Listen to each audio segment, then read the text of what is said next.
Hola, bienvenidos queridos lectores a un video más. Esta vez nos presentamos con ustedes en formato de podcast para un chismecito macabrón con el Dr. Perdición. El día de hoy les vamos a leer algunas historias que recolectamos a través de internet. Y bueno, esperamos que ustedes las disfruten mucho y bueno, que al finalizar nos dejen sus comentarios y si quieren mandarnos también más historias para que leamos juntos, no duden en hacerlo. Les presento al Dr. Perdición que los va a saludar en este momento. Hola, ¿qué tal a todos los escuchas de Laylee Coffee and Books? Soy el Dr. Perdición, consumidor insaciable de literatura de terror, suspenso, fantasía, ciencia ficción, manga y cómic. Y pues estoy aquí muy contento de poder colaborar en este podcast con esta linda chica amante de la literatura tenebrosa. Y pues como bien ella les dijo, vamos a compartirles algunas leyendas de distintas partes del mundo y de nuestro país. Y pues vamos a irlas también comentando y compartiendo algunas experiencias. ¿Cómo ves si comenzamos? Empezamos con la historia número 1. Se llama La Isla de las Muñecas. La Isla de las Muñecas, historia de terror. No soy originaria de la ciudad de Veracruz. Tenía muchas ganas de visitar esa ciudad. Mi intención era pasear en las trajineras, conocer las chinampas. Para quien no las conoce, son espacios de tierra que están dentro del agua. Anteriormente era una forma de cultivar plantas, verduras y hortalizas, en la que el agua era el principal recurso. Fue la manera en que los pueblos originarios realizaban su sistema de cultivo. Cuando conocí Xochimilco, fui como turista. Ya sabía a través de las redes sociales y de mis conocidos de ese lugar tan tradicional. Me subí a una trajinera, que era una embarcación hecha de madera y adornada con flores coloridas. Ya me habían platicado sobre la Isla de las Muñecas. Era el lugar que más me interesaba. No fui sola. Iba acompañada de 2 de mis compañeras del trabajo. Nos organizamos para poder ir un fin de semana, visitar los lugares, así como las leyendas más conocidas de la Ciudad de México. Como les dije, el lugar que más expectación me causaba era la Isla de las Muñecas. Cuando nos acercamos a ella, se encontraba en una chinampa con bastante longitud. Nos bajamos de la trajinera y comenzamos a ver que había muñecas colgadas en los árboles, en los arbustos, en lazos. También habían chozas que tenían en su interior muchas muñecas. La apariencia de las muñecas no era agradable, más bien daban miedo, porque se encontraban en mal estado, algunas sin ojos, otras con su vestimenta desbalada, sucia y desgarrada. Incluso había una que estaba pintada de rojo y le habían puesto cuernos con los monitos que salían de la rosca de Reyes. Así que imaginen cómo estaban las muñecas. También había animales disecados. Vi la cabeza de una vaca y un armadillo. El guía de turista nos contó la leyenda de la Isla de las Muñecas. Quizás para muchas personas ya era muy conocida, pero para nosotras no. Se las cuento, para que se den cuenta de los hechos que después nos sucedieron. Dicha leyenda decía que en esa chinampa vivía un señor de nombre Julián. En una ocasión, el hombre encontró una niña en las orillas de su chinampa. Trató de reanimarla, pero no lo logró. La niña había muerto ahogada. Después de lo ocurrido, Julián sintió culpa por no haber podido salvar a la pequeña. Dicen que luego de su muerte, su espíritu comenzó a rondar por los lugares. Julián, para poder calmar al espíritu de ella, recogía de la basura las muñecas. Lo hizo de esta manera porque no tenía los recursos económicos para comprar las nuevas. Así fue como el lugar se llenó de tantos objetos. Mientras caminábamos por el lugar, vimos de todo tipo de muñecas. Les aseguro que ninguna estaba bonita, aunque todas estaban horribles, eso sí era garantía. Hubo una en especial que me llamó la atención, de hecho no solo a mí, sino a la mayoría de personas, porque de cierta manera la han convertido en una especie de entidad milagrosa, que ha cumplido incluso deseos a cambio de un pequeño tributo o regalo que se le deje. Esa muñeca tenía el nombre de Agustina. Estaba vestida con un vestido de color rojo, sentada en una trajinera pequeña que llevaba como nombre Xochimilco. Ahí le dejaban todo tipo de regalos, desde pulseras, flores o cualquier artículo que pudiera servir como obsequio. Me quedé durante un rato pensando cómo una muñeca pudiera tener la facultad de hacer milagros. Una de mis amigas, Martha, le tomó una foto. La vi muy entusiasmada. Creo que ella ya sabía sobre los poderes de la muñeca, porque iba preparada con un obsequio que compró antes de partir a Xochimilco. Marta ya sabía a lo que iba, no se fijó en las demás muñecas, al contrario, buscó entre todas a Agustina. Cuando la encontró, le ofreció el regalo. Le habló en voz baja sin que nosotras pudiéramos escuchar lo que le decía. Después de unos minutos, Marta se unió a nosotras. Le preguntamos qué le había dicho la muñeca, pero obviamente ella no quiso decirnos nada. Continuamos nuestra visita en la isla. Noté a Marta muy emocionada, estaba más bien eufórica. Me acerqué a ella para preguntarle si se encontraba bien. Ella me respondió que era un día inmejorable, así continuamos con nuestro paseo. Mientras seguí observando las muñecas, me puse a pensar que esa idea de recolectar tantas muñecas había sido a partir de una situación espeluznante, ya que decían que el espíritu de la pequeña que murió seguía sin descansar. No comprendí el motivo por el que se había hecho tan popular. Más adelante, vimos otras chinampas en las que se veían objetos extraños. Le pregunté al guía de qué se trataba. Él me dijo que era brujería que las personas hacían en esos lugares por la noche. No me quise imaginar lo tétrico que se verían esas chinampas en la oscuridad. En ese momento que pasamos por ahí, no me dio tanto miedo, porque iba acompañada de varias personas. Además, el sol estaba en todo su resplandor, así que no me pareció terrorífico. Cuando salimos de Xochimilco, continuamos conociendo la ciudad. Le pregunté a mis amigas a dónde querían ir. Marta me respondió con tanta naturalidad que a cualquier lugar que fuera sería menos interesante que haber llegado a la isla de las muñecas. Le dije que a mí no me había gustado mucho. Me había imaginado otro tipo de espectáculo, en cambio ella seguía emocionada. Después de visitar otros lugares turísticos nos regresamos a la ciudad de Guadalajara. Cada quien tomamos un auto de alquiler y ahí nos despedimos. En el inicio de semana nos incorporamos a nuestras actividades laborales. Me llamó la atención no ver a Marta detrás de su escritorio. Alicia, mi otra amiga, me dijo que el jefe inmediato le había mandado llamar cuando Marta regresó de reunirse con él. Venía con una sonrisa. Nos dijo emocionada que la habían movido de puesto, la habían ascendido como gerente regional. Pero esto implicaba cambiar de residencia. Le pregunté si estaba de acuerdo en hacerlo, respondió que no tenía ninguna objeción.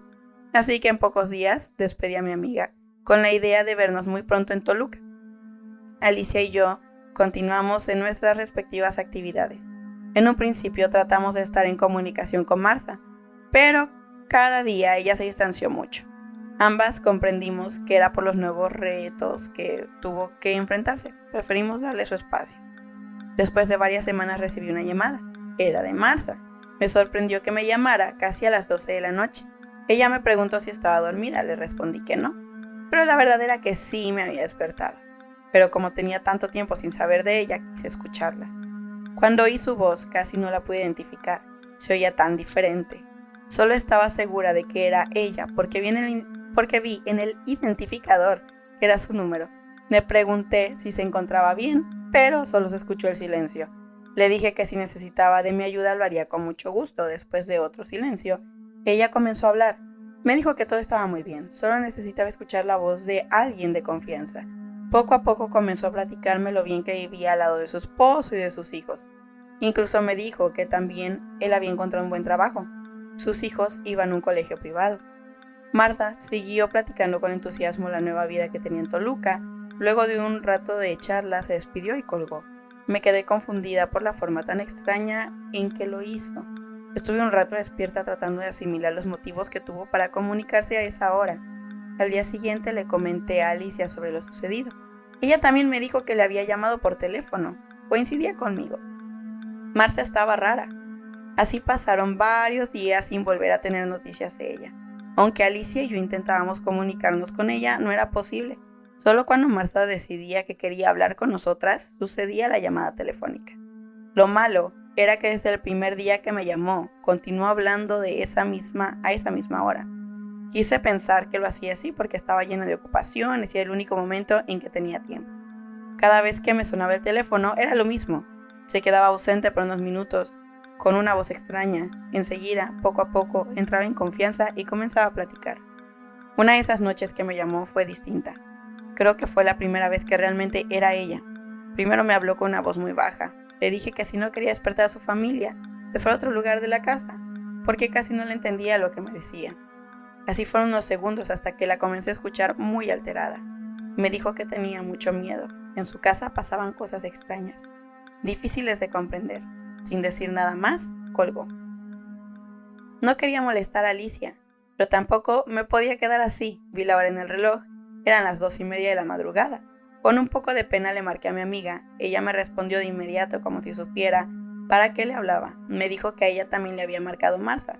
Ella estaba en una situación de riesgo, pero no sabíamos qué le estaba sucediendo.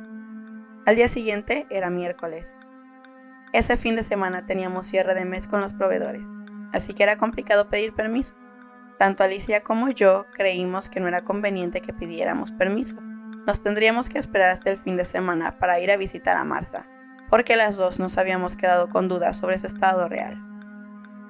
El viernes por la mañana hice todo lo necesario para dejar en orden mi casa. Encargué con mi vecina a mis 2 gatos. En cuanto salimos del trabajo nos fuimos hacia la central de autobuses. Nuestro camión salía a las 8 de la noche.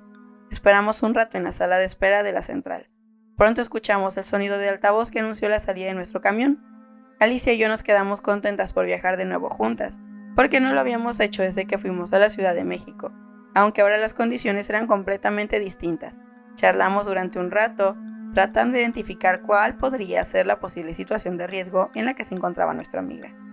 Las dos estuvimos de acuerdo que quizá había maltrato por parte de su esposo. Durante el trayecto del viaje hubo un momento en que Alicia se quedó dormida. Traté de poner una película, pero no me gustó ninguna. Moví la cortina de la ventana para poder ver hacia el exterior. Escuché un ruido extraño, como si el autobús hubiese pisado algo grande. El chofer se detuvo. Nos avisó que iba a revisar de qué se trataba. Enseguida subió para decirnos que una de las llantas estaba ponchada. Nos dijo que alcanzó a ver un animal salvaje que intentaba cruzar la carretera. Cuando lo vio trató de evitarlo, pero fue imposible evitar atropellarlo. Por desgracia había muerto. Le dije al chofer que era necesario mover al animal de la carretera para que no fuera destruido por completo por los demás automóviles. Él estuvo de acuerdo. Otro de los pasajeros se ofreció a ayudarlo. Lo pusieron a un lado del acotamiento. El animal era bastante grande, por eso se había sentido el impacto tan fuerte. Era un extraño animal salvaje que tenía grandes colmillos. Su pelaje era grueso de color negro muy oscuro. Cuando uno de los pasajeros levantó una de sus patas, tenía unas garras muy grandes. No fue posible saber de qué tipo de animal se trataba. Los 2 hombres lo dejaron a un lado de la carretera, cambiaron la llanta ponchada y proseguimos nuestro viaje. Sin embargo, nos llevó algo de tiempo el cambio de la llanta, lo que provocó, obviamente, que el viaje se retrasara y llegáramos más tarde de lo esperado. Llegamos a Toluca después de las 2 de la mañana, pedimos un taxi que nos llevara al hotel en el que nos hospedaríamos, dejamos las maletas, solo las abrimos para ponernos nuestra ropa de noche. Le dije que podíamos dormir un poco antes de ir a la casa de Martha. Creo que apenas comenzábamos a dormir cuando sonó mi teléfono. La primera persona que llegó a mi mente fue Martha. En efecto era ella. Esta vez me dijo que tenía miedo. Le dije que si se sentía amenazada, que hablara al número de emergencia.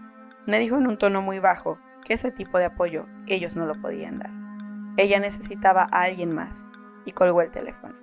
No sabíamos qué hacer. Le dije a Alicia que era necesario que fuéramos a su casa. El motivo de estar ahí era precisamente para apoyarla. Así que nos cambiamos de nuevo y pedimos un auto para que nos recogiera. Cuando llegamos a la colonia en la que ella vivía, era un coto privado. Tuvimos que llamar a Martha para decirle que nos abriera la reja eléctrica. La casa estaba hasta el final en completa oscuridad. Apenas íbamos a tocar la puerta cuando ella la abrió y nos hizo la señal de que guardáramos silencio. Caí en la cuenta de que no quería despertar a su familia. Encendí la luz del celular porque casi tumbé una lámpara de pie que estaba en la sala. Fue cuando pude ver a Martha. Había bajado de peso dramáticamente. Su aspecto era desaliñado y ojeroso. No quise hacerle ningún comentario antes de que le quisiéramos decir algo. De nuevo, ella hizo la señal de que nos calláramos. Ahí fue cuando noté la condición mental de mi amiga. Sentí tristeza de haber dejado pasar el tiempo sin buscarla. La abracé y le dije que todo iba a estar bien. Para eso habíamos ido, para ayudarla. Le pregunté sobre su esposo. Íbamos a necesitar el apoyo de él para llevarla a una clínica, porque no sabíamos si tenía una enfermedad física, mental o algún tipo de adicción. Martha me respondió que su esposo la había dejado. Como a él estaba yendo muy bien económicamente, la había dejado por una mujer más joven que ella. Martha no contaba con una red de apoyo en su nueva residencia. Enseguida le pregunté por sus 2 pequeños. Creo que ahí encontré el punto débil de ella. la causa de todos sus problemas porque se puso a llorar de una manera desgarradora. Tratamos de hacerla sentir bien, diciéndole que nos íbamos a quedar con ella o regresarnos juntos en caso de ser necesario. Marta se dejó abrazar, pero de repente tuvo un cambio repentino. Se puso a buscar por todas partes, subió a la televisión, debajo de los cuadros, se subió a un banco para buscar arriba del cristalero. La agarré y le dije que se tranquilizara. Le pregunté dónde estaban sus hijos. Me apuntó con su dedo en una de las habitaciones, en la parte de arriba. Le dije que íbamos a subir. Ella se quedó viendo con cara de terror. Me dijo que no lo hiciera y se fue a esconder detrás de un sillón. Le dije a Alicia que se quedara con ella. Yo subiría para ver cómo estaban los pequeños. La casa era grande y elegante. Las escaleras eran anchas. Comencé a subir mientras la madera crujía. Cuando estuve en la parte superior, comencé a oler algo fétido. Fue necesario que me cubriera la nariz, porque el tufo era muy fuerte. Conforme avancé hacia una de las habitaciones, una de ellas era la que tenía el olor más persistente. Al abrir la puerta de la habitación, me encontré con una escena macabra. Ahí estaban los dos hijos de Marta. Aparentemente dormían. Me acerqué a los niños, los dos estaban pálidos. El más pequeño, en cuanto me vio, se abalanzó sobre mí. Me dijo que ya no quería estar ahí. Le tenía mucho miedo a ella. Pensé, era su madre. Lo abracé y le dije que todo estaría bien. No me iría de ahí sin él. Enseguida, despertó la niña. También me abrazó. Ella también me dijo que tenía mucho miedo, porque si no jugaban con ella, a lo que decía se enojaba mucho, pero no querían hacer lo que les pedía, porque no era bueno. Abracé a la niña y tomé de la mano al pequeño Abraham. Le dije que ya no tuviera miedo, su madre nunca los iba a dañar. Ella los quería mucho, simplemente estaba enferma. Después de que fuera al médico y tomara su medicamento, todo cambiaría. La niña se me abrazó al cuello y se puso a llorar.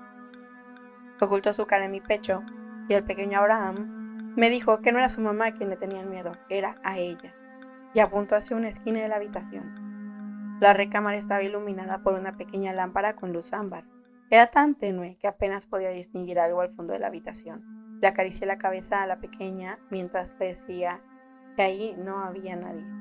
Estaba a punto de salir de la habitación cuando la niña comenzó a llorar apuntando hacia el mismo lugar. No pude ver de qué se trataba porque en ese mismo instante Marta comenzó a gritar, así que salí corriendo del lugar con los dos pequeños conmigo. Bajé las escaleras con lentitud. No quería lastimar a ninguno de los niños.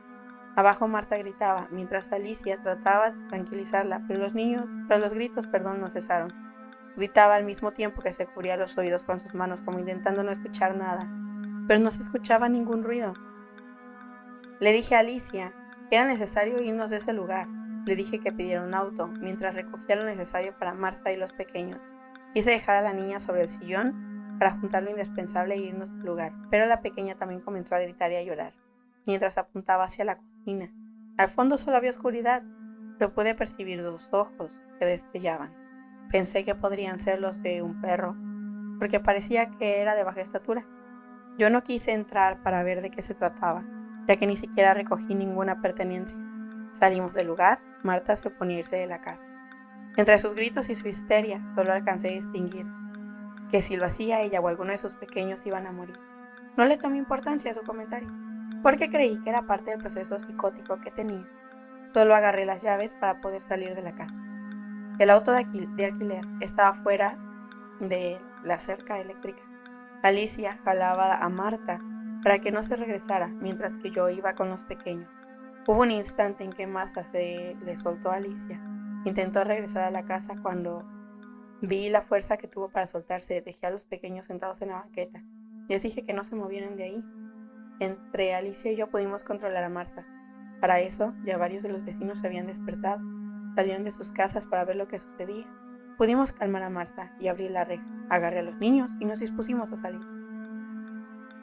Cuando nos subimos al auto e íbamos hacia el hotel, respiré aliviada. Sentí que algo malo se había quedado atrás. Nos confiamos en que todo estaría bien. En un abrir y cerrar de ojos, Marta abrió la puerta del auto y se salió. En ese momento, iba un auto del otro carril. El coche le pasó las llantas por la cabeza de mi amiga. Ella murió en el instante. Fueron tantas cosas en tan poco tiempo que hasta ahora no he podido procesar lo que ocurrió. Mi amiga murió, Pero por lo que dice el pequeño Abraham, todo comenzó a ocurrir por la presencia maligna de una niña pequeña. Era de menor estatura que los dos pequeños. A partir de esa presencia comenzaron los eventos extraños. Alicia y yo creemos que se trató de Agustina, la muñeca a la que Marta le pidió un deseo. Incluso creo que aquel contratiempo que tuvimos con el animal que ponchó la llanta del autobús fue por efecto de la muñeca que trataba de que nos llegáramos a tiempo. El autor es Adriana Cuevas.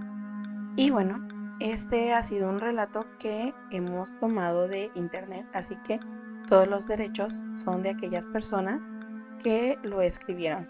El link de contacto de esta historia lo vamos a dejar en la cajita de descripción y es de la página historiasdeterror.com/La Isla de las Muñecas.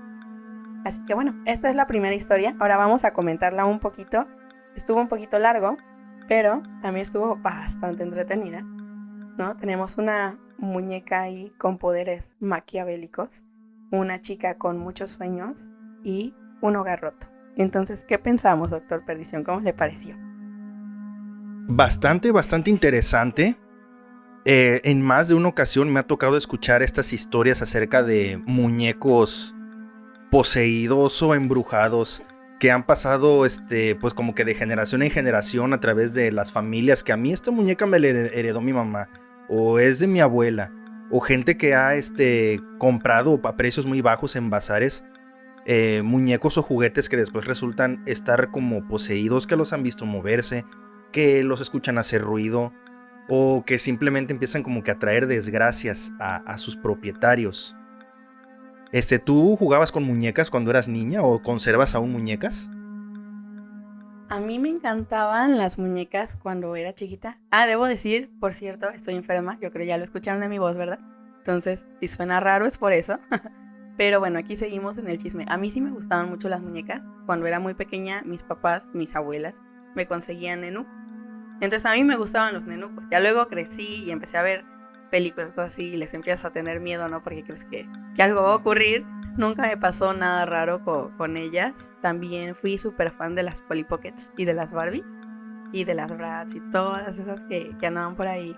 Y nunca faltó que hubiese una historia por ahí en internet sobre que tal muñeca se había movido, que la Barbie tal estaba maldita, que las Bratz eran del diablo. O por ejemplo, a mí que me gustaban mucho las Wings, decían que las Wings tenían como que un trasfondo muy macabro y que había pues por ahí muñecas que mataban niñas y cosas así que se empezaron a contar o a decir, o que a lo mejor alguien se inventó solo porque pero pues a final de cuentas son cosas que cuando eres chiquito de repente te impactan demasiado.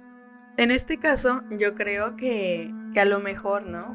Bueno, volviendo un poquito a la historia, a lo mejor la chica le pidió su deseo a la entidad incorrecta.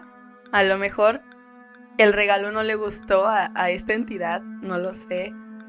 Y se me hace un relato muy, muy curioso. También fíjate que me da un poco la sensación de que a lo mejor es un relato escrito creativamente, es decir, un escrito creativo, más allá de una anécdota, más que nada por la parte del desenlace, pero aún así se me hace muy coqueto y no sé.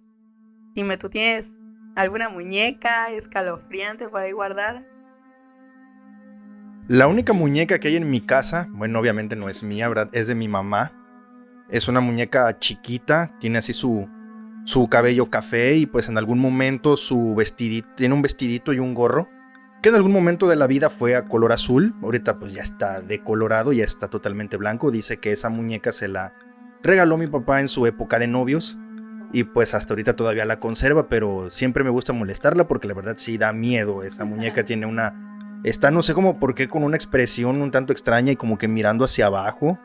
De hecho una vez la utilicé para una foto es que no lo había mencionado. Yo tengo un podcast acerca donde hago recomendaciones literarias de terror. Y una vez hablé de un relato de Bernardo Esquinca que se llama Ven a mí, que trata precisamente de un coleccionista de muñecas embrujadas o malditas. Es muy bueno ese relato, búsquenlo, porque es como de esas historias chiquitas dentro de una historia grande, por así decirlo, aunque es un cuento corto. nos cuenta la historia de este coleccionista, de cómo y por qué colecciona, valga la redundancia, muñecas, y él de cada pieza de su colección lleva como un registro, un expediente donde dice el nombre de la muñeca, de qué año data aproximadamente y cuál es su historia, porque comentan que está maldita o que está embrujada. Y bueno, el caso es que para la foto de portada de ese episodio utilicé esta muñeca de mi mamá. ¿Pasamos a la segunda historia? ¿Cómo ves? Sí, pero antes me acordé de algo, mira. Me acordé ahorita que estabas hablando de la muñeca de tu mamá. No era muñeca mía, era muñeca de una de mis hermanas. Bueno, quienes me conocen saben que tengo muchos hermanos y pues para quienes no me conozcan tengo muchos hermanos. Entonces, una de mis hermanas, no voy a decir su nombre, y si algún día lo escucha, escríbeme. Una de sus tías, que no es mi tía, porque ya sabes, familias mexicanas, le regaló una muñeca, muy bonita, la muñeca de vestido azul y todo, ¿no? Y era de esas muñecas que si la haces hacia abajo, como que la pestaña se eleva y de alguna forma como que siempre te está mirando, o como que siempre el ojo que debería moverse se vuelve un poco creepy. Creo que era hasta rubiecita y así, o sea, un estereotipo de muñeca muy cute. Pero al pasar del tiempo, aparte que a las dos nos daba miedo, o sea, porque era como, la muñeca nunca hizo nada en sí, o sea, nunca se movió, nunca caminó, nada. Pero con el tiempo, poco a poco, nos fue dando una vibra un poco más pesada, o al menos a mí, ¿no? A lo mejor ella decía, a mi hermana le da miedo y yo le voy a dar cuerdas, porque también, quién sabe, puede ser. Pero al menos desde mi perspectiva, siento que las dos lo padecimos.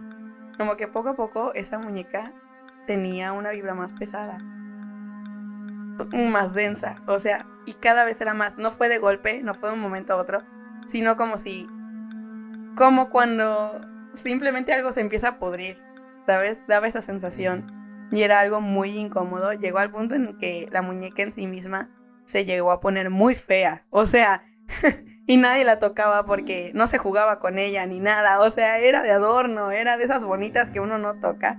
Ese cochinito de ahí es mi perrita Carrie. Pero bueno, y pues sí, básicamente desde mi perspectiva fue como si la muñeca se pudriera. Obviamente nunca le salió moho ni nada, ¿no? Pero sí se deterioró demasiado rápido y solo estaba ahí, o sea, encima ya fuera del tocador o etcétera.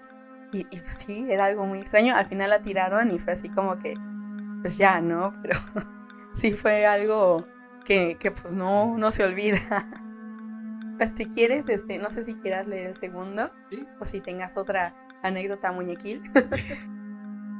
No, sí, ya pasamos al segundo relato. Se titula La sonrisa del payaso. Como ha comentado Leilani, todo esto es sacado de internet. Esta historia la pueden encontrar en la página elmundo.es y dice así: La historia de la sonrisa del payaso es un clásico en los colegios mayores de Madrid, aunque se ha ido extendiendo al resto de la comunidad universitaria. Una joven esperaba el autobús de noche en una de las marquesinas de la zona de Metropolitano, el principal núcleo de colegios mayores de la capital. La zona está rodeada de los parques que forman el campus universitario y, junto con las facultades vacías, logran un perfecto escenario de película de terror. La espera de la joven fue interrumpida cuando un grupo de jóvenes, supuestamente de aspecto skinhead o cabezas rapadas, la sacó de sus pensamientos. Empezaron a hablar y a burlarse de ella, y después comenzaron a forzarla. Para hacer aún más macabro el forcejeo, le dibujaron la sonrisa del payaso para poder violarla sin que ella pudiese gritar. Este tipo de tortura consiste en hacerle a la víctima un corte en cada lado de la comisura de los labios, de forma que si abre la boca para gritar, la herida se desgarra. Los rumores de este tipo de agresión fueron tan fuertes que, en 2003, los directores de varios colegios mayores madrileños tuvieron una serie de reuniones para investigar e intentar poner fin a esta alarma que se extendía entre los jóvenes universitarios. Como la mayoría de las leyendas, no se pudieron contrastar los hechos, ya que ningún hospital de Madrid había registrado un paciente con ese tipo de agresión. Pues vaya que esto sí es una leyenda, porque realmente nunca se comprobó que esto haya sucedido realmente.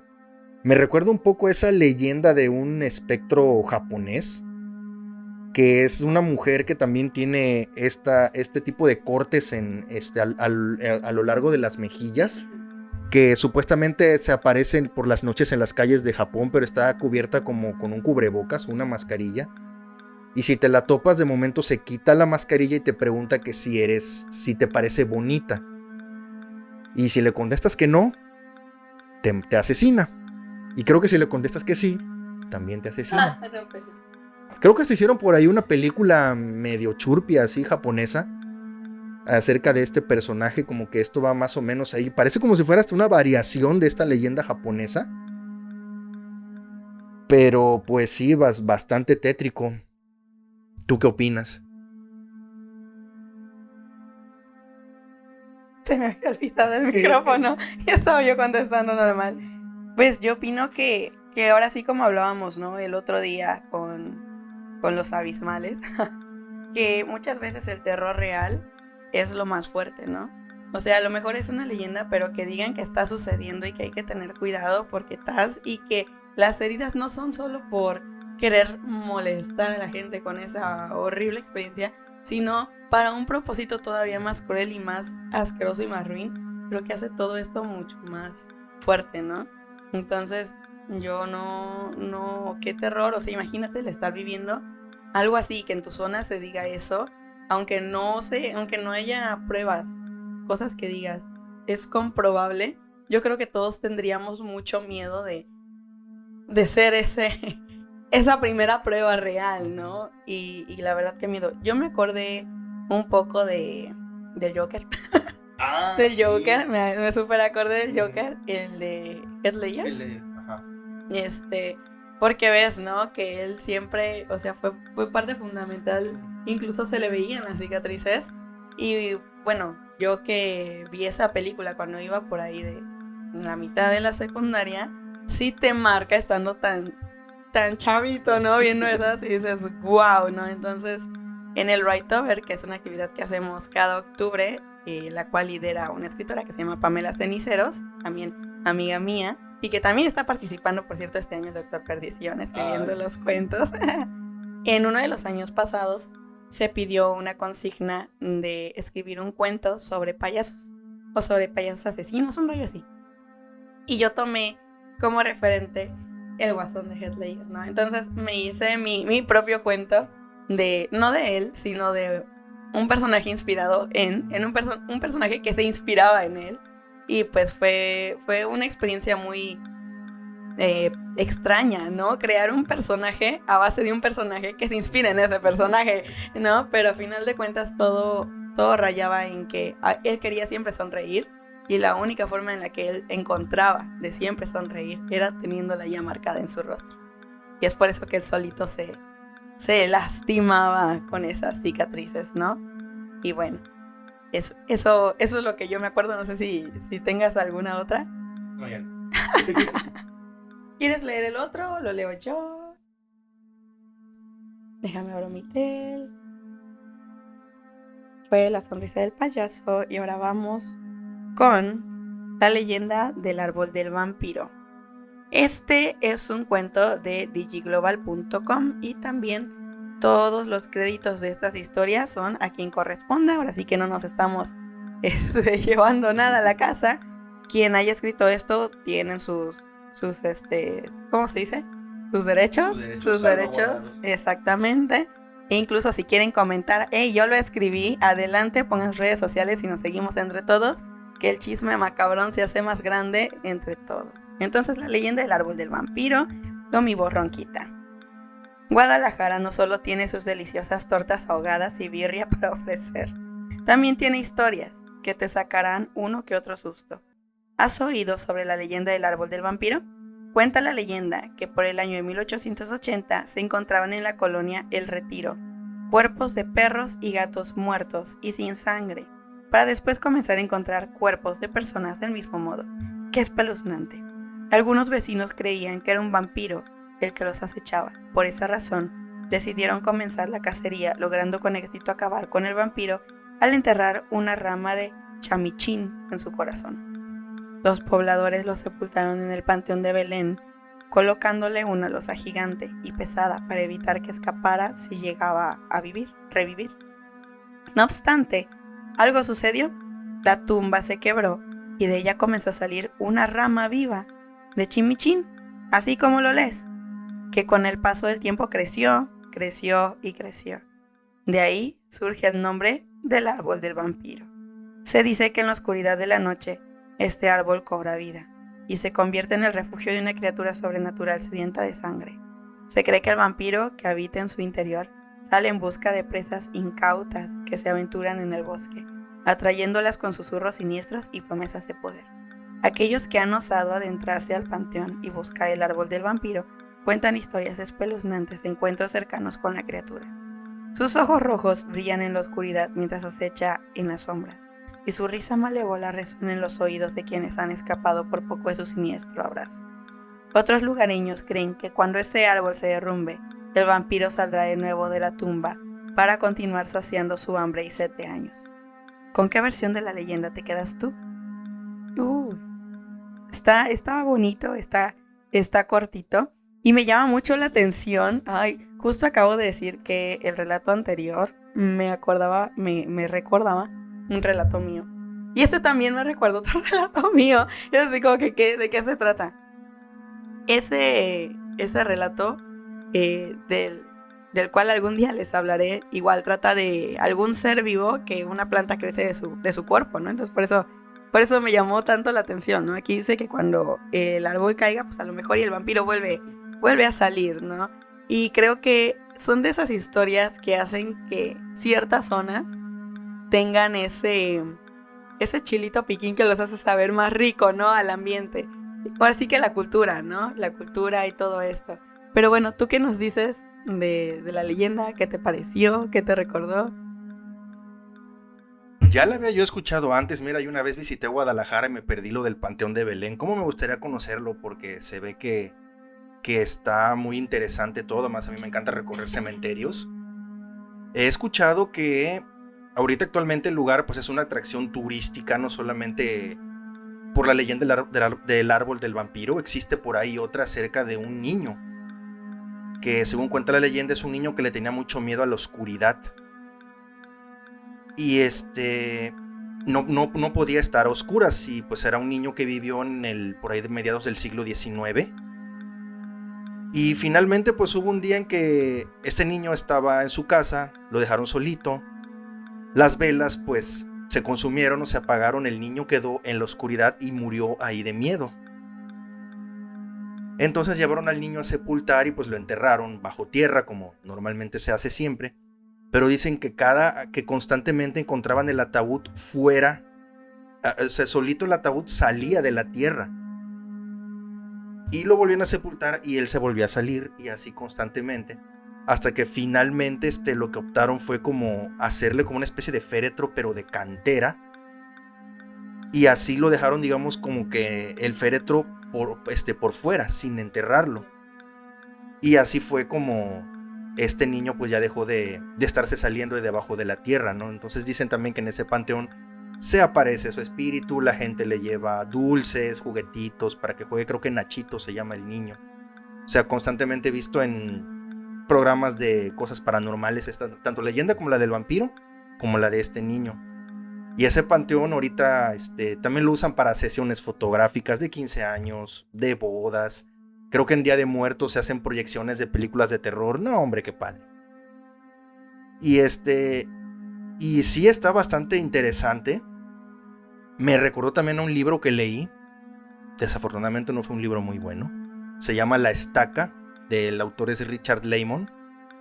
¿Y de qué trata? Pues de un grupo de chicos que, explorando en una mansión abandonada, se encuentran lo que parece ser el cadáver momificado de una persona con una estaca en el corazón. Entonces pues obviamente empiezan a presuponer que en vida se trató de un vampiro. pero pues uno de ellos queda muy cautivado por la presencia de este cuerpo y constantemente tiene sueños, pesadillas que lo incitan a él a quitarle la estaca. En ningún momento se dice, si tú le quitas la estaca el vampiro va a resucitar, ¿no? Pero es algo como que en cierta forma se sobreentiende. No está muy bueno el libro, no diría que es una recomendación porque lo hicieron demasiado largo para mi gusto, o sea, tiene como 500 páginas, de las cuales 400 son de los devaneos de este chico. 300 son de este chico decidiendo si le quito la estaca, no se la quito, se la quito, no se la quito. Y ya cuando finalmente se la quita, pues el final sí es un tanto absurdo, me sacó una pequeña carcajada, así como de que estuve leyendo 500 páginas para esto. Pero bueno, ahí queda por si alguien lo quiere leer, La estaca de Richard Laymon. Y pues para que vean que aquí en México también tenemos leyendas de vampiros. Aquí a Leilani le gustan mucho los vampiros. Ya ves, no, tenemos que irnos hasta Londres. Claro. Para conocer vampiros. Hay que ver los vampiros locales. Exactamente. No sabemos si sean como Louis y Lestat, ¿verdad? Pero pues algo es algo. ¿Algo más que quieras comentar acerca del vampiro del Panteón de Belén? Bueno, ahora sí que, como dices, ¿no? Hay que voltear a ver más las leyendas locales. Personalmente, la verdad, sí peco mucho de informarme luego más de leyendas de afuera que de las de aquí. Pero después de esto me quedo con la tarea de investigar sobre más vampiros locales y quién sabe, a lo mejor, y hasta hay uno de Orizaba, de donde yo soy, o de aquí de Veracruz, el vampijaroche o algo así, nos ha de salir por ahí para que lo vengamos a comentar. Igual y pasamos a El vampiro del Panteón de Belén. ¿Lo lees? No, porque la otra es La leyenda del árbol del vampiro. Este es como que segunda parte. O lo mismo, bueno, pero diferente. Ok, a ver. A ver, ahí va, El vampiro del Panteón de Belén. ¿Te atreverías a visitar un panteón en esta temporada? Creepy, ¿no? Yo sí me atrevería. Pues en Guadalajara, el Panteón de Belén, declarado como Patrimonio de la Humanidad, se ha convertido en uno de los más visitados porque se cree que un vampiro habita una de las tumbas que hay ahí. Este escalofriante relato se ha contado durante generaciones en la región, cada día con más detalles para sacarle un susto a más de uno. Se decía que el vampiro tenía la capacidad de transformarse en un murciélago gigante y atacar a sus víctimas en las horas más oscuras. A medida que la leyenda del vampiro de Belén se extendía, los relatos sobre sus macabros encuentros se multiplicaban. Los testigos afirmaban haber sentido una presencia siniestra en los cementerios y calles desiertas de la ciudad.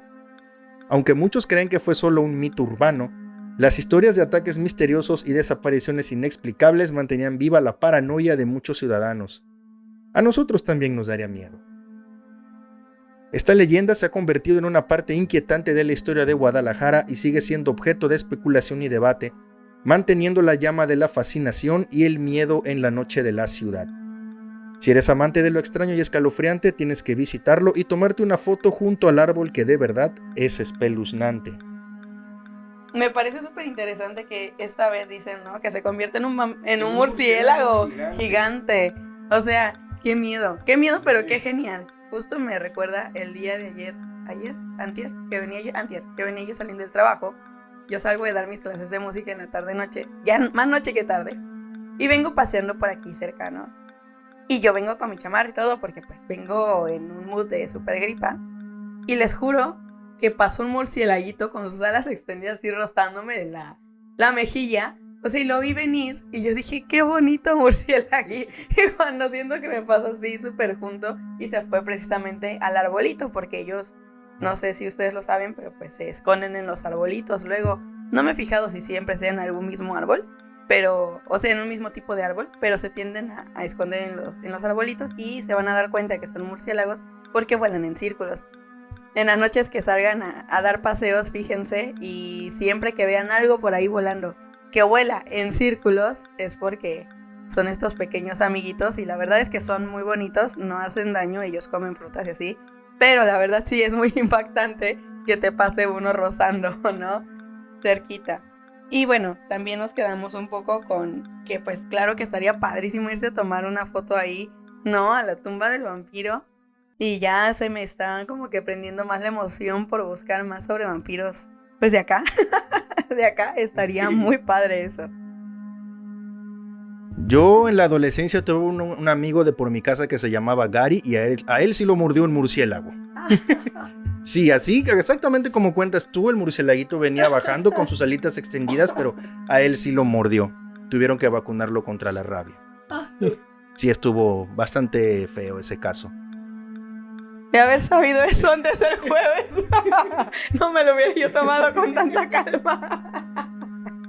No sabía que mordían. Un saludo a Gary. Un saludo a Gary. Ok, vamos a pasar a la historia número 5, que es la leyenda del charro negro. Y si siguen escuchándonos, de verdad, muchas gracias. Les recuerdo que en la cajita de descripción voy a poner el link de contacto para que vayan a escuchar también al Dr. Perdición a su podcast. Créanme que tiene un montón de recomendaciones súper geniales del género de terror y horror y todo esto, no solo libros, sino también películas, cómics. Yo también he sacado muchas recomendaciones muy chingonas de allá. Y también les voy a poner su Instagram, porque allá también siempre hay mucho que compartir. Entonces les voy a compartir la leyenda del charro negro. Esta vez es de una página que tiene un nombre bien raro, así que se los voy a dejar en la descripción. Y como siempre, los derechos son para quien las haya escrito. Dice así: en Jalisco o Tlaxcala se escucha mucho sobre el charro negro, un ser fantasmal que anda por las calles para cobrar las deudas que las personas tienen con el diablo. La historia habla de un ser fantasmal que lleva ese nombre por la vestimenta que porta.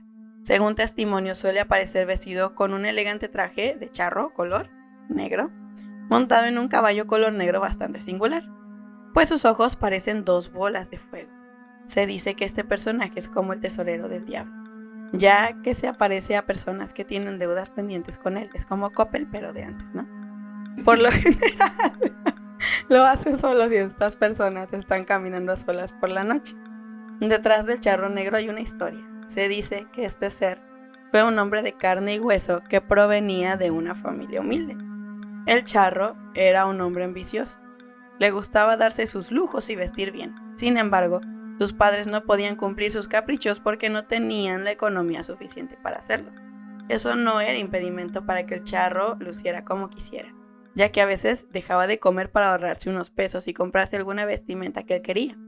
Él se encontraba cansado de su pobreza, ya que por más que trabajara, nunca lograba tener suficiente dinero. Al tiempo, sus padres fallecieron y pues se quedó solito.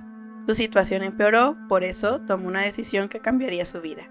El charro invocó al diablo para pedirle riqueza, y este le dijo que le concedería su deseo, pero a cambio debía darle su alma. El hombre aceptó sin pensarlo 2 veces, ya que era sumamente orgulloso y valiente. Con el paso del tiempo comenzó a cansarse de sus riquezas, ya que no le aportaba nada a su vida un mundo de dinero, bebidas y apuestas. Eso hizo que llevara una vida alocada pero sola. El charro se había olvidado de la deuda, pero un día el diablo se le apareció para recordársela. Él se asustó mucho y decidió esconderse. Como si te puedes esconder del diablo, no manches. El miedo era tanto que en un arranque agarró su caballo. Cálmate. Bueno, y ni modo, ya salió como regaño a mi hija, a mi perrija ahí, porque iba a ladrar e interrumpir el podcast y lo interrumpí yo. Bueno, retomo. Él se asustó mucho y decidió esconderse. El miedo era tanto que en un arranque agarró su caballo, una bolsa con algunas monedas de oro, y escapó durante la noche para que nadie lo viera.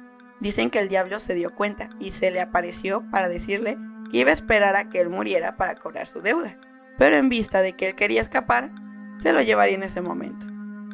Luego de esas palabras, los brazos del hombre comenzaron a secarse y la carne desapareció, quedando únicamente el charro encima de sus huesos blancos. Y claro, su caballo lo acompañaría en su castigo. Desde entonces, el charro negro sufre tormentos en el infierno y solo puede salir de allí para cobrar las deudas que las personas tienen con el diablo, guardando siempre la esperanza de que alguien sea tan ambicioso como él, para que tome su lugar y pueda finalmente descansar en paz junto a su caballo. ¡Wow! Este relato me recordó a Ghost Rider. Es la historia de Ghost Rider. O sea, ¿quién se la copió a quién? ¿Qué pasó? ¿Qué pasó por ahí? Pero bueno, ya todos nos sabíamos esta historia porque ya la habíamos visto en universo de ¿qué es Marvel? Es básicamente la misma historia. Y bueno, que ahora sí que no logro comprender o no logro, no sé, no puedo empatizar con este tipo de personajes que venden su alma al diablo por unos cuantos años de lujo y demás, porque realmente les sale muy caro, o sea, no es rentable el negocio, ¿no? Entonces, no sé cómo por qué alguien decidiría eso.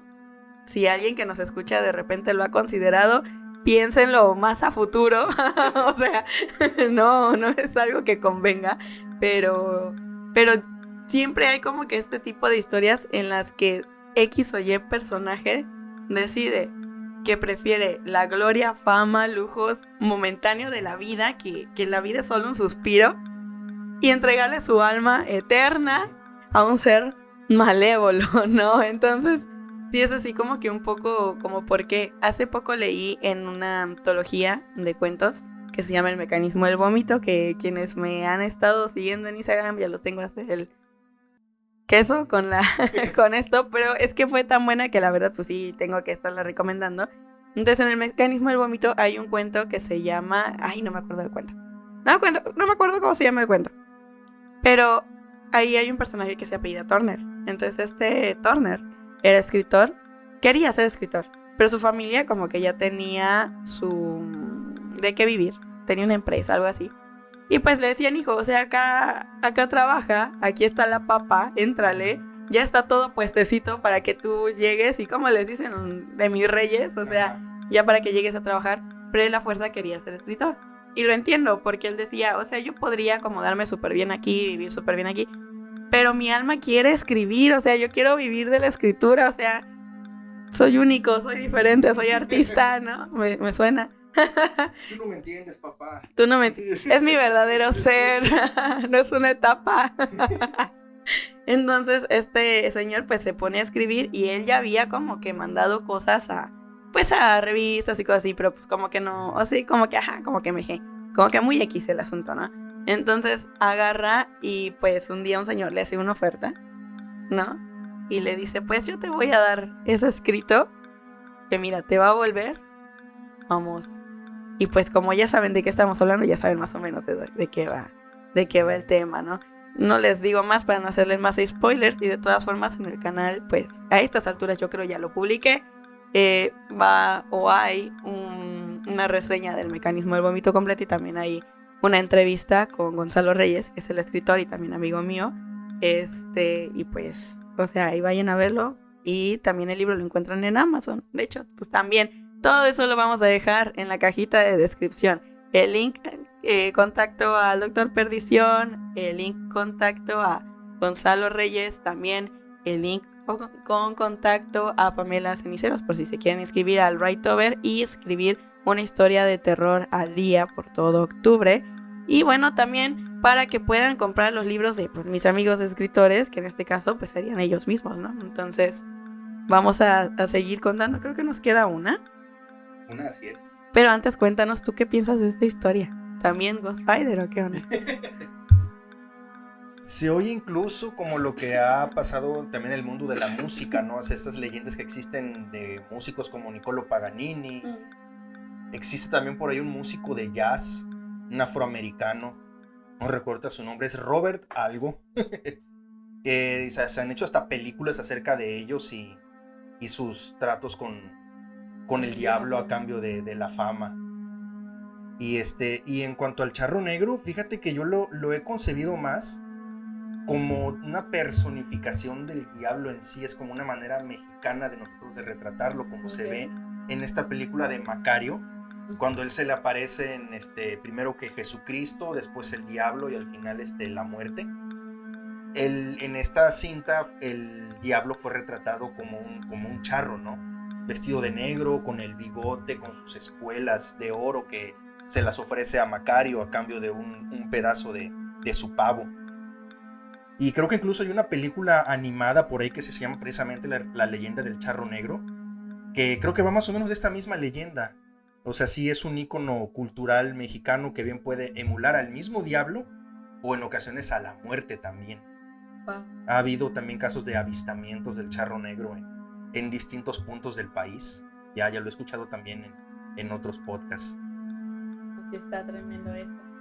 Antes de pasar al siguiente cuento, a mí me gustaría que el doctor Perdición nos contara un poquito sobre un capítulo que vi que subió, porque todavía no escucho, porque todavía no llego hasta allá. Estoy escuchando todos los capítulos del podcast del doctor Perdición.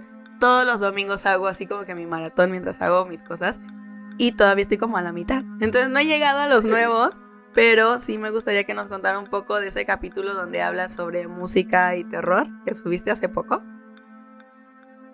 Sí, son varios episodios en donde hablo acerca de la relación entre el cine de terror y la música de rock.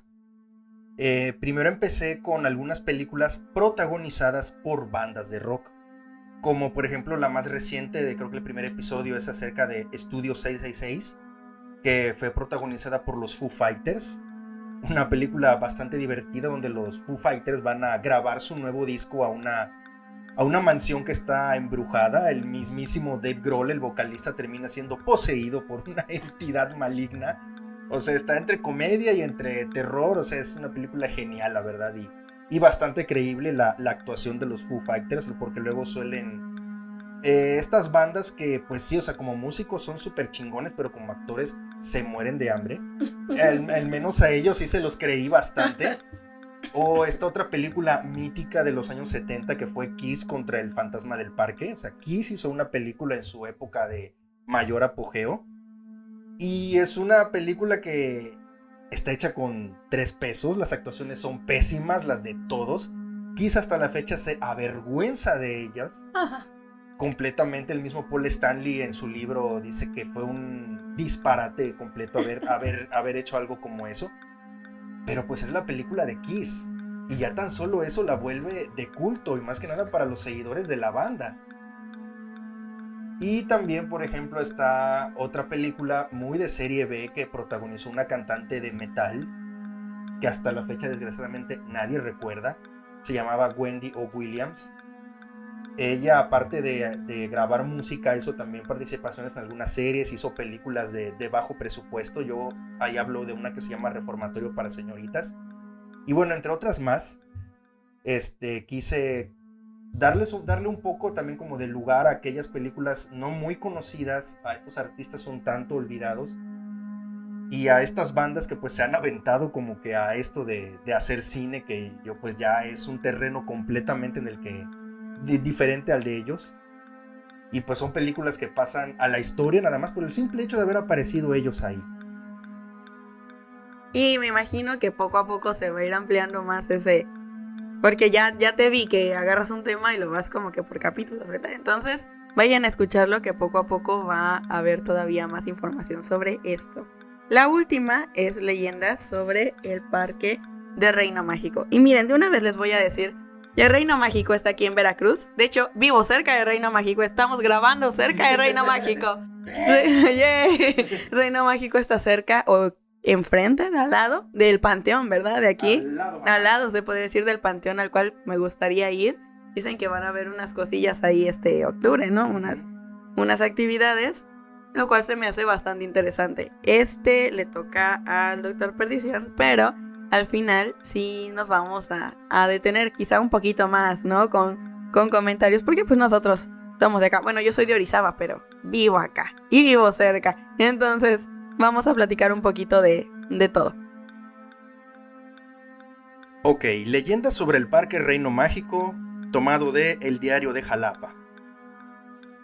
Las historias paranormales se extienden fuera de la barda perimetral del cementerio particular hacia el Parque Infantil Reino Mágico, que se localiza justo frente al Campo Santo. Bueno, está más bien al lado, no está frente, está al lado. Sin embargo, no es casualidad, ya que el lugar fue un cementerio hasta mediados de la década de 1980, cuando el gobierno de aquel entonces decide trasladar los cuerpos de los terrenos que en ese momento ocupaba el cementerio municipal para otro sitio. Para personas mayores el recuerdo de lo que era se mantiene todavía, pero para las nuevas generaciones solo se cuenta como si fuera una vieja leyenda. Existen relatos de historias casi inverosímiles que hacen erizar la piel, pues se presume que muchos de los cuerpos que ahí descansaron no fueron desenterrados o no por completo. Una de las historias que se afirman como verídicas ocurrió en los primeros años de la construcción del parque infantil. El lugar cerraba a las 6 de la tarde y los empleados tenían que revisar todo el sitio para verificar que la gente hubiera salido. Una tarde, uno de ellos recorría el área donde se encuentra un castillo con la figura en fibra de vidrio de Blancanieves y los 7 enanos. Cuentan que el hombre escuchó voces y cuando preguntó que quién estaba ahí, la figura de la muñeca en tamaño real le contestó que ellos, mientras se movían hacia él junto con las otras 7 estatuas. El hombre huyó despavorido y contó lo sucedido. Nadie le creyó y hubo quien afirmó que estaba ebrio. 3 días después murió, aparentemente del susto.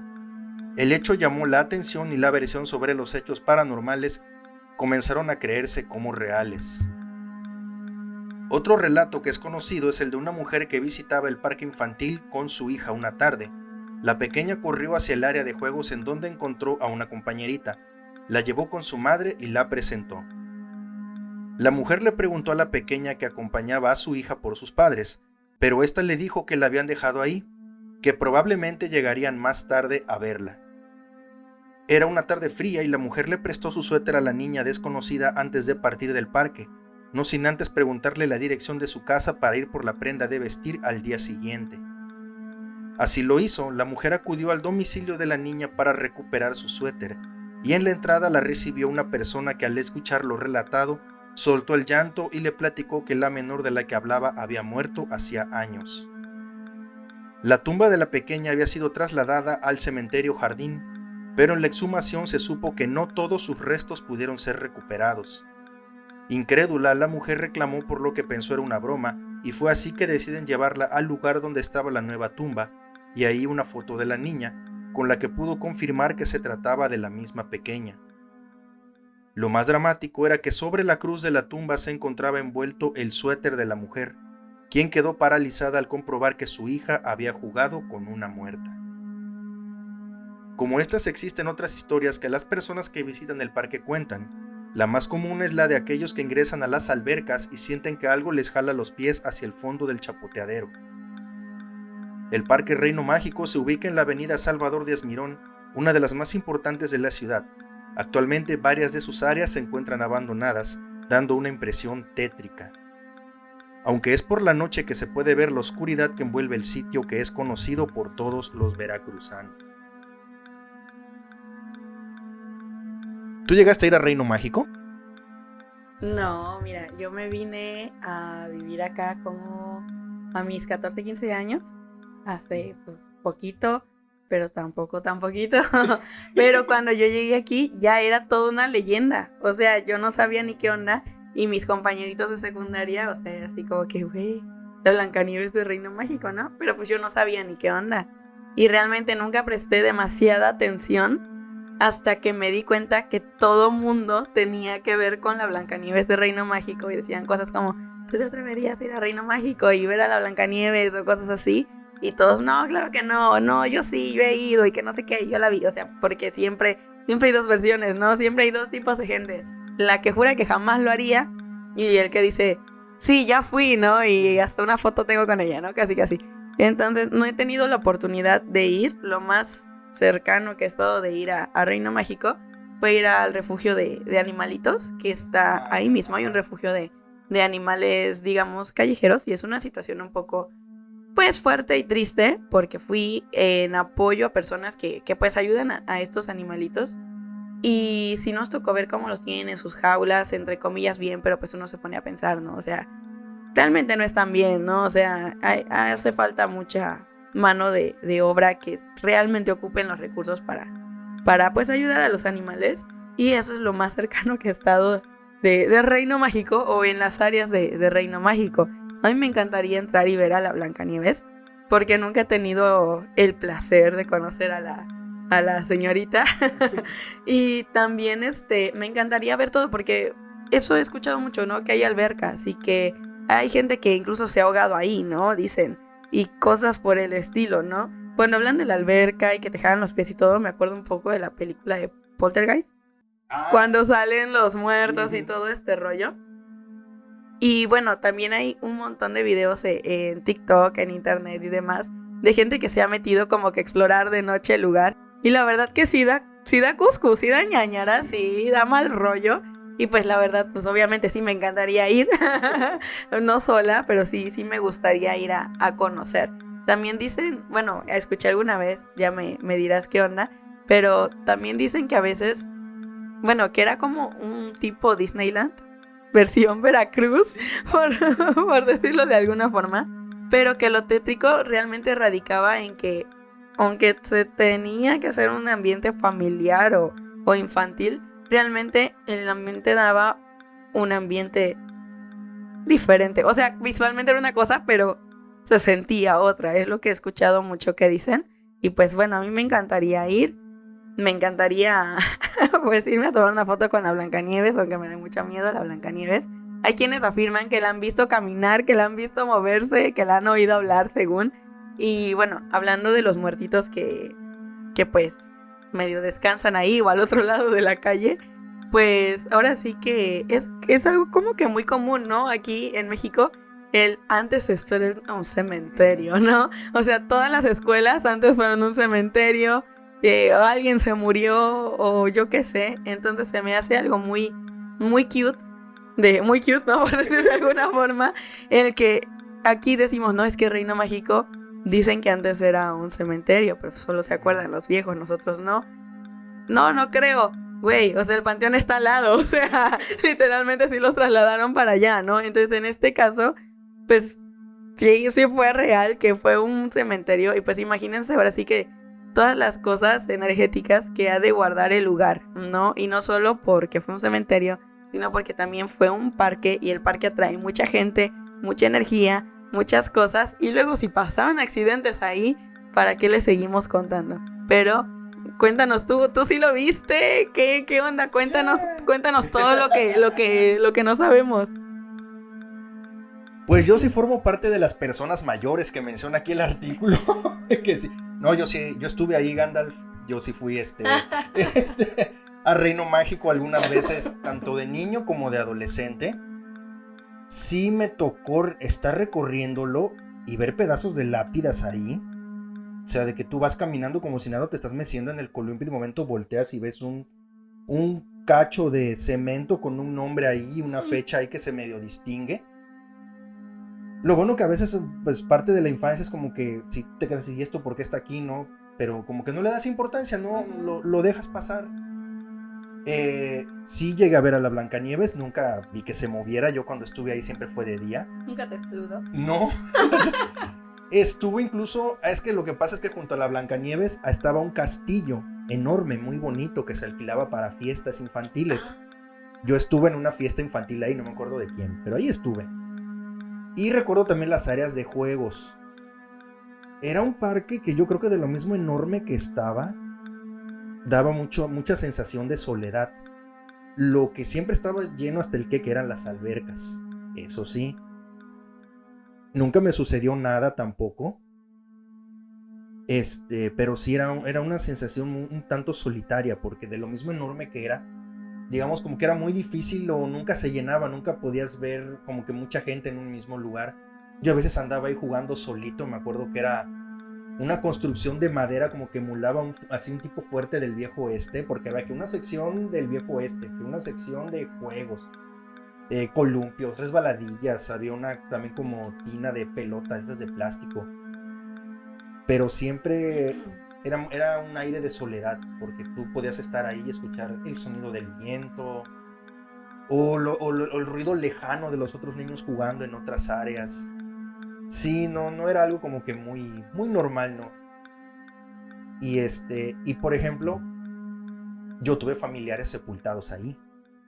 Mi abuela en total tuvo 6 hijos, porque abuelitas de antes, ¿verdad? Y ella tuvo 2 hijos, dos niñas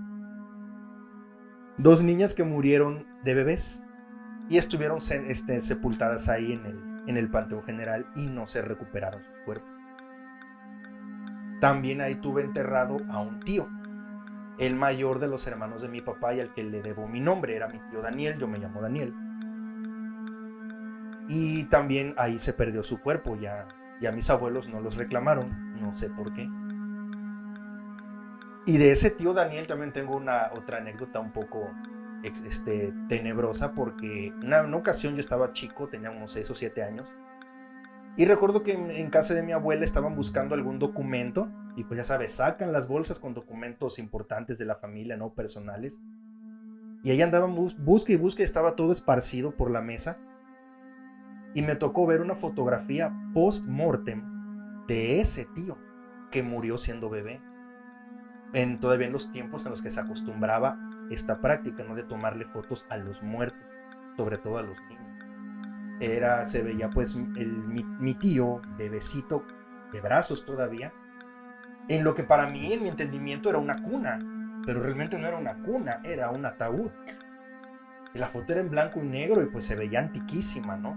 Ya hasta muchos años después supe lo que realmente era. Era la fotografía post-mortem de mi tío Daniel.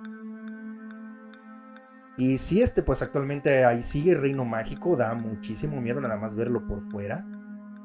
Y pues ya es una parte emblemática de esta ciudad. Pero no es el único parque, que antes era cementerio, aquí en Veracruz. No sé si tú sabías esto, Leilani, ¿conoces el parque ecológico? Me suena. ¡Ay, de los gatos! El parque de los gatos. ¿Cómo crees? Sí, aquí tenemos otro parque. Su nombre oficial es Parque Adolfo Ruiz Cortines, pero se le conoce con 2 nombres, como el Parque Ecológico o el Parque de los Gatos, porque creo que ahorita ya no, o sí, ¿verdad que ya no? Más o menos, de repente hay. Es que antes era como que refugio para gatitos callejeros, que incluso luego la gente, tú podías ir y si te nacía adoptar alguno, pues en ese momento te lo llevabas a tu casa, ¿no? Gatosgratis.com. Ese parque también fue cementerio en el siglo XIX aquí en Veracruz. Primero fue cementerio, después dicen que lo convirtieron en estadio, eso sí me lo confirmó mi mamá también. Y ya ahorita pues ya es un parque nada más. Antes ahí fue el estadio de béisbol. Y también ahí durante la construcción se encontraron lápidas del siglo XIX. Pero ellos fueron como que un poquito más prácticos y pues vamos a sacarlas, hay que preservarlas y usarlas como ornamentación del parque. Y sí, si tú lo recorres puedes ver sin ningún problema la lápida de fulanito fallecido en 1873. También se dicen que se escuchan voces de niños, etcétera, etcétera. Pero pues ya con ese tenemos 2 parques aquí que anteriormente fueron cementerios. Yo cuando era niño me llevaban más a otro parque que se llamaba Viveros. Bueno, todavía existe. Nada más que en ese tiempo sí daba más miedo porque estaba muy maltratado. Todos los juegos, todo lo que había estaba muy roto, muy abandonado. Eso sí daba miedo. Pero bueno, esa es la historia de Reino Mágico y lo que pues yo les puedo aportar aquí. Respecto a eso, porque sí, yo estuve ahí, Gandalf, hace 3000 años. Fue real. Así es. Qué interesante. No sabía que había otro parque que también tenía una... O sea, he pasado por ahí tantas veces. Hablando del parque, ¿qué? ¿El de los gatos? Ajá. Adolfo Ruiz Cortines. No sabía que también tenía una historia así. De hecho, ese parque a mí me intimida mucho. Pero porque, pues desgraciadamente, bueno, yo sé que también esta gente pobrecita, pero hay mucha gente ahí con adicción, ¿no? Entonces, ese parque está como que, parece que tiene pequeñas montañas adentro, ¿verdad? Sí, entonces, exactamente. Entonces, ay, mi perrita aquí haciendo sus destrozos, mi Carrie.